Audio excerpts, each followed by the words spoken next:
what is a recordable incident? For all your covered employees, you'll need to record any new case of work-related injury or illness that meets specific reporting criteria. Let's take a second to unpack that. Covered employees are any individual that you have an employment relationship with.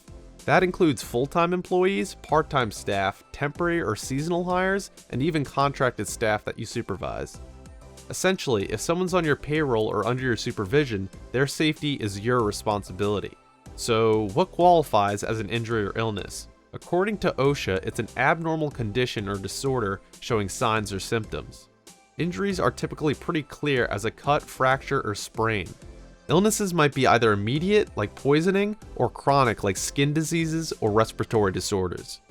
The key takeaway here is that injuries and illnesses both exhibit actual signs or symptoms.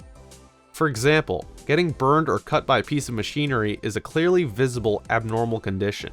On the other hand, if you're exposed to a hazardous gas but don't show any signs or symptoms of a respiratory disorder, that's just an exposure event, not an illness, so it wouldn't be recorded.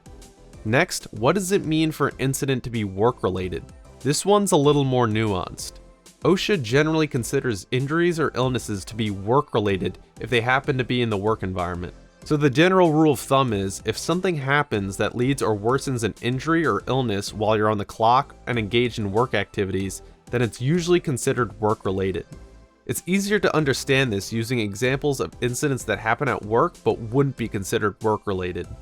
Like if you're at work but as a member of the general public. Say if you slip while shopping at your own store but it's not during your shift. That injury wouldn't be considered work-related.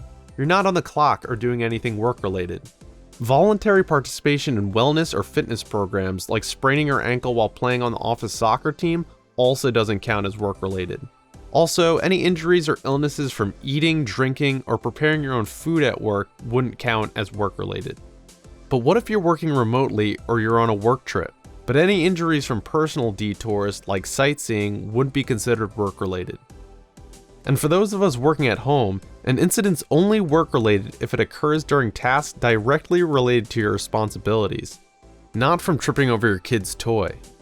A new case is an incident where it's the first time an injury or illness affected that specific body part. Or if you've had the same issue before, you fully recovered, and then BAM! You're back to square one because of something at work. So say you sprained your wrist last year, it fully recovered, and then you ended up spraining it again from lifting a box at work. That's a new case. But if you treat the wrist and then experience a flare-up of pain at work a few weeks later, that likely wouldn't be considered a new case, since you never fully recovered. It's the same for chronic illnesses. If you have a flare-up episode but it's not caused by any new exposure at work, that is not considered a new case. Finally, for an injury or illness to make it in the record books, it also has to meet certain reporting criteria. That means an incident needs to be recorded if it results in death, days away from work, restricted work activity like fewer or lighter tasks, transfers to another department even if it's only temporarily, medical treatment beyond first aid, any loss of consciousness no matter how long, or significant diagnosis from a doctor like cancer, chronic irreversible disease, a punctured eardrum, or bone fractures.